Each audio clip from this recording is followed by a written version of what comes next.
వీరి గురించి రాయబడింది. తమ మనస్సులో దేవునికి చోటు ఇయ్యనొల్లకపోయి, అసలు దేవునికి చోటు ఇవ్వడానికి ఇష్టం లేదు వాళ్ళకి. తమ మనస్సులో దేవునికి చోటు ఇవ్వడానికి ఇష్టం లేదు. కాబట్టి చేయరాని కార్యములు చేయుటకు దేవుడు భ్రష్ట మనస్సుకు వారిని. ఎందుకమ్మా ఇట్లా చేస్తున్నావు, ఎందుకయ్యా ఇట్లా చేస్తున్నావు అంటే, వారిలో ఉన్న చెడ్డ క్రియలు స్టాంపు వేయబడ్డాయి కాబట్టి, భ్రష్ట మనస్సుకు వారు అప్పగించబడ్డారు కాబట్టి చేయరాని క్రియలు చేస్తా వారు కాలం గడుపుతూ ఉంటారు. ఈ పని నువ్వు చేయొచ్చా, ఇట్లా చేయొచ్చా అంటే వాళ్ళకి అది ఇష్టంగా ఉంటుంది. ఎందుకంటే భ్రష్ట మనస్సు వారిలో ఉన్నది కాబట్టి దేవుడు వారిని అప్పగిస్తాడంట. దేవుడే, అయ్యా రండి బాబు, పాప క్షమాపణ పొందండి, రక్షణ పొందండి, వెలుగునొద్దకు రండి, మీ క్రియలను దిద్దుకోండి, నేను ఇచ్చే ఉచితమైన రక్షణ పొందుకోండి అని పిలిచే దేవుడే. ఎంతకీ దేవునికి చోటు ఇయ్యనోళ్ళని మనుష్యులు ఉన్నారు కదా. ఎంత చెప్పినా కూడా విననొల్లని ప్రజలు, లోబడనొల్లని ప్రజలు, తమ క్రియలను దిద్దుకోవడానికి ఇష్టం లేని ప్రజలు, తమ మనస్సులో దేవునికి చోటు ఇయ్యనొల్లని ప్రజలనంట దేవుడు చివరికి ఏం చేస్తాడు, ఆయనే వారిని భ్రష్ట మనసుకు అప్పగిచ్చేస్తే ఇక వాళ్ళు ఆ చెడ్డ క్రియలు చేసుకుంటూ ఉంటారు. ఇక మనస్సాక్షి పని చేయదు. ఇది తప్ప ఒప్ప, ఈ మాట నేను మాట్లాడొచ్చా మాట్లాడకూడదా, ఈ క్రియ నేను చేయొచ్చా చేయకూడదా అనేటువంటి వివేచన ఇక వారిలో పనిచేయదు, విచక్షణ పనిచేయదు. వారు భ్రష్ట మనసుకు అప్పగింపబడిన వారై చేయరాని క్రియలు చేస్తూ ఉంటారంట. అట్టివారు వాత వేయబడినటువంటి మనస్సాక్షి గలవారు.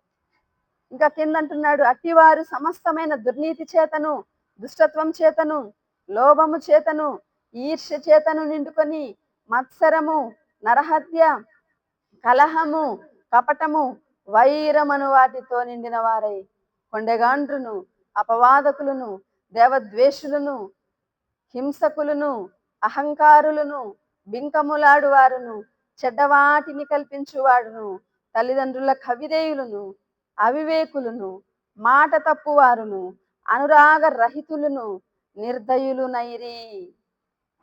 దయలేని వారంటే దయ కూడా చూపించాం పక్క వాళ్ళ మీద. అయ్యో ఇంత దారుణంగా మరి చెడ్డవాటిని కల్పిస్తే పాపం వాళ్ళ జీవితం ఏమైపోతుందో అనే జాలి ఉండదు. చెడ్డవాటిని కల్పించి మరి ప్రాపగండ చేస్తుంటారు. జాలి పడరు ఇతరుల మీద, నిర్దయులంట.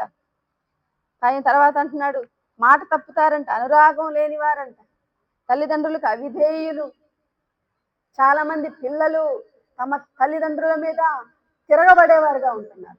పిల్లలే తల్లిదండ్రుల్ని దూషిస్తున్నారు, దుర్భాషలాడుతున్నారు. ఒకటి చెప్తే ఇంకొకటి, అమ్మ అటు వెళ్ళొద్దమ్మా అంటే నేను అటే పోతా, ఈ పని చేయొద్దమ్మా అంటే నేను ఇదే చేస్తా.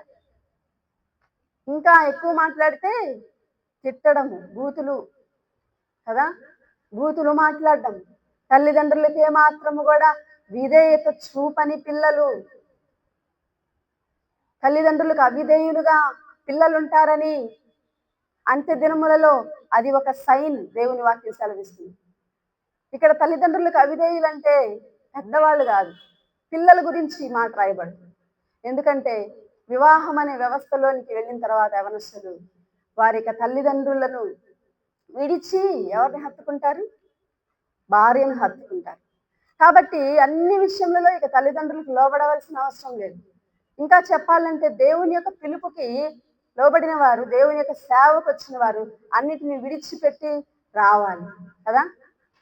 ఇక తల్లిదండ్రులు ఎట్లా చెప్పారు, నేను ఈ సేవ ఇట్లా చేయలేను ప్రభు అంటే కుదరదు. దేవుడు ఎలా చెప్తే అలా చేయాలంటే ఆ యొక్క రూల్, ఆ యొక్క కమాండ్మెంట్, తల్లిదండ్రులకి విధేయత అనేది ఎప్పటి వరకు, until the time of marriage. ఆ తర్వాత అది పనిచేయదు. చాలా మంది అనుకుంటారు వీళ్ళు తల్లిదండ్రులకు అవిధేయులు ఉంటారు, ఎవరిని, పెళ్ళైన తర్వాత. అప్పుడు ఆ రూల్ వర్తించదు.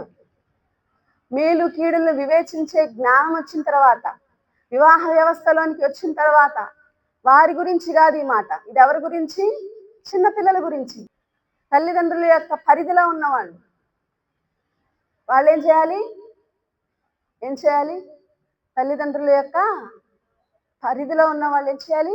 తల్లిదండ్రులకి లోబడాలి. ఈయనప్పుడు దాకా మరి తల్లిదండ్రులకి లోబడ్డు కదా. చిన్న వయసు అంతా కూడా వ్యర్థంగా గడుపుతాడు. ఇటెల్లయ్యా అంటే అటు పోతాడు, ఇటు బొమ్మ అంటే అటు పోతుంది, ఇది చేయొద్దమ్మా అంటే అదే చేస్తుంది. తీరా ఎప్పుడు మొదలు పెడతారు? తల్లిదండ్రులకు లోబడాలి అనే ఆజ్ఞ ఎప్పుడు గుర్తొస్తుంది తెలుసా? వివాహం అయిన తర్వాత మొదలు పెడతారు. మా అమ్మ చెప్పిన మాట వినాలి, మా నాన్న చెప్పిన మాట వినాలి. ఎప్పుడు? ఆఫ్టర్ మ్యారేజ్ మాకు గుర్తొస్తుందా? ఆమెకి ఎప్పుడు గుర్తొస్తుంది? వివాహం అయ్యాక గుర్తొస్తుంది. తల్లిదండ్రులకు లోబడి ఉండాలి కదా అని చెప్పి తల్లి మాటలు విని, తండ్రి మాటలు వింటూ, భార్యాభర్తల మధ్య సఖ్యత లేకుండా విడిపోయిన వారు చాలా మంది ఉన్నారు. ఎందుకయ్యా మీకు ఈ పరిస్థితి వచ్చిందంటే, తను వాళ్ళ అమ్మ మాట వింటాడు. ఎందుకమ్మా ఈ పరిస్థితి వచ్చిందంటే, అతను తన తల్లి మాట వింటాడు, తండ్రి మాట వింటాడు. దేవుని వాక్యం సెలవిస్తుంది, ప్రతి కమాండ్మెంట్కి ఒక పరిధి ఉంటుంది. ఆ యొక్క ఆజ్ఞ చెల్లుబాటు కాలం ఉంటుంది. కొన్ని అయితే లైఫ్ టైం, జీవితకాలం అంతా ఫాలో అవ్వాల్సిన ఆజ్ఞలు కొన్ని ఉంటాయి కదా. కానీ తల్లిదండ్రులకు అవిధేయులు అనే మాట ఎవరికంటే చిన్న బిడ్డలకు. పిల్లలారా, మీ తల్లిదండ్రులకు లోబడి ఉండు, మీ తల్లిదండ్రులకు విధేయులుగా ఉండండి. వారు చెప్పిన మాట ఎవరు వినాలి?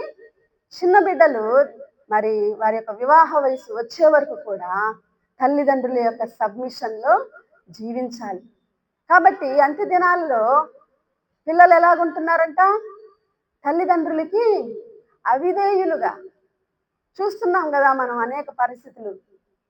పిల్లలే తల్లిదండ్రులను తిట్టడము, దుర్భాషలాటము, లెక్కలేనితనము కదా.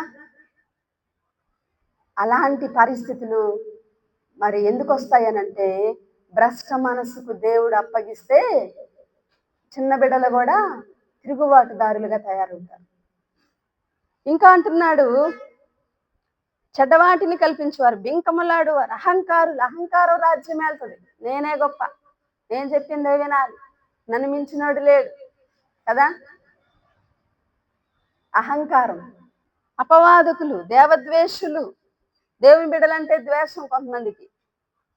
కొండెగాండ్రు, కొండేలు చెప్పేవాళ్ళు, ఇక్కడ మాటలు అక్కడ, అక్కడ మాటలు ఇక్కడ. కొంతమంది దానికి స్పెషలిస్టులు అనమాట. ఈమెను ఎందుకు పిలుస్తున్నారమ్మా మీరంటే, ఇవన్నీ విషయాలు మాకు చెప్తుంది కదా, అందుకే ఈమె. దేని పని కోసం వాళ్ళు ఉంటారు కదా. అట్లా కొంతమంది ఎట్లాగో జీవిస్తున్నారు, కొండెగాండ్రుగా జీవిస్తున్నారు. ఇవన్నీ కూడా భ్రష్ట మనసుకు అప్పగించబడిన వారి లక్షణాలు ఇక్కడ రాస్తున్నాడు. ఇవన్నీ భ్రష్ట మనసుకు అప్పగించబడిన వారు ఎలాగుంటారంట?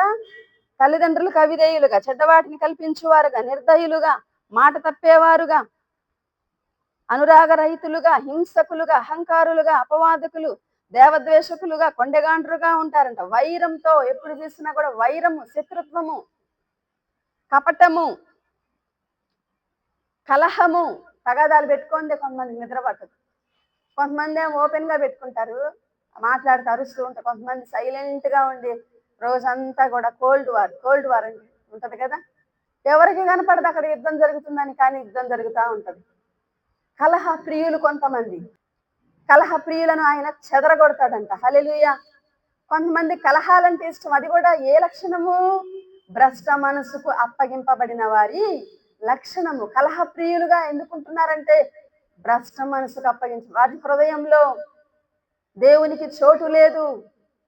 ఆ వెలుగునొద్దకు వారు రాలేదు. నిజంగా చెప్పాలంటే దేవుని వెలుగునకు వారి హృదయంలో చోటు లేదు. కాబట్టి ఈ యొక్క భ్రష్ట మనసుకు అప్పగించబడినందువల్ల కలహాలంటే చాలా ప్రియంగా ఉంటారు కొంతమంది. చాలా నిద్ర లేచిన కాడి నుంచి నిద్రపోయే వరకు కలహ ప్రియులుగా ఉంటారు. కలహాలు కలహాలు కలహాలు కలహాలతోనే వాళ్ళ జీవితము గడిచిపోద్ది. కలహాలు లేకపోతే వాళ్ళకి టైం పాస్ కాదు. కలహాలు ఉంటే వాళ్ళకి, చూడండి సీరియల్స్ చూసే వాళ్ళకి, ఇవాళ ఒక ఎపిసోడ్, రేపు ఒక ఎపిసోడ్, చక్కగా వాళ్ళకి ఏమైపోతుంది? టైము గడిచిపోతుంది. రేపేం జరుగుతుంది, ఎల్లుండి ఏం జరుగుతుంది. అట్లా ఈ కలహ ప్రియులకు కూడా కలహాలతోనే ఏమైపోతా ఉంటుంది? టైము గడిచిపోతా ఉంటుంది. ఈర్ష్య చేత నిండుకొని ఉంటారంట. ఈర్ష్య, మత్సరము, ఇతరులు బాగుంటే ఎక్కడ లేని ఈర్ష్య, పళ్ళు కొరుకుతూ ఉంటారు. ఈర్ష్య, మత్సరము, ఇవన్నీ కూడా భ్రష్ట మనసుకు అప్పగింపబడిన వారి లక్షణాలు. సమస్తమైన దుర్నీతి, దుష్టత్వము, లోభము, లోభత్వము అనేది కూడా ఒక లక్షణం, భ్రష్ట మనసు యొక్క లక్షణం. ఇతరులకు రూపాయి ఇయ్యరు, ఒక రూపాయి కూడా ఇవ్వడానికి ఇష్టపడరు. ఎప్పుడు డబ్బు గురించే ఆలోచన, ఎప్పుడు డబ్బులు ఏం చేసావు, ఎలా ఖర్చు పెట్టావు, ఏమైపోయాయి, ఎవరికి ఇచ్చావు, ఇదే డబ్బు గురించే. దాన్ని ఏమంటారు? లోభత్వము.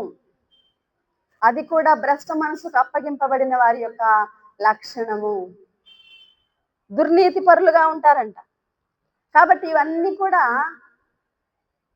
ఎవరైతే దేవునికి చోటియ్యరో, ఆయన అద్వితీయ కుమారుని యందు ఎవరైతే విశ్వాసం ఉంచారో, విశ్వాసం ఉంచినప్పటికీ కూడా కొంతమంది పైకి నేను దేవుని బిడ్డనని చెప్తారు, కానీ హృదయంలో చోటు లేని కారణాన వారు భ్రష్ట మనసుకు అప్పగించరు. స్తుతించరు వారు దేవుణ్ణి, ఇతరుల జీవితాన్ని బట్టి స్తుతించరు.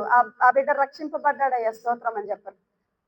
ఈమె జీవితంలో ఈ కార్యం చేసావయ్యా స్తోత్రం అని చెప్పరు. దేవుని ప్రేమ వారిలో ఉండదు. అసూయ, ఈర్ష్యతో నింపబడి ఉంటారు.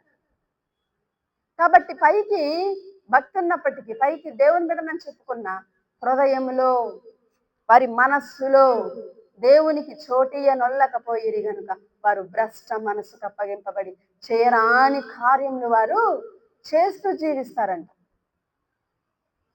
కాబట్టి వారు వెలుగునొద్దకు రారిక. ఇక వెలుగుకి వారికి సంబంధం లేదు. ఎందుకంటే తమ క్రియలు చెడ్డవైనందున స్టాంప్. ఇక వాళ్ళ మనసులో ఏం పడిపోయింది? భ్రష్ట మనసు అనే ఒక స్టాంప్ పడిపోయింది. ఇక చెడ్డ క్రియలే వాళ్ళలో వచ్చేది. దేవునికి చోటివ్వరు, దేవుని వాక్యానికి చోటివ్వరు. ఈ చెవితో వింటారు, ఈ చెవితో వదిలేస్తారు. మన క్రియలను దిద్దుకుందాం, మనస్సును మార్చుకుందాం, జీవితాన్ని మార్చుకుందాం, దేవుణ్ణి స్తుతిద్దాం అనే ఆశ వారిలో ఉండదు. సువార్త ప్రకటించబడుతుంటే సువార్తను అంగీకరించాలని ఆశ ఉండదు. నీతిమంతులుగా తీర్చబడాలని ఆశ ఉండదు. దేవుడు సిద్ధపరిచిన రక్షణ కార్యం అంటే వారికి ఆసక్తి ఉండదు. ఇలాంటివేమీ కూడా వారిని ఆకర్షించవు. చెడ్డ క్రియలు మాత్రమే వారిని ఆకర్షిస్తాయి.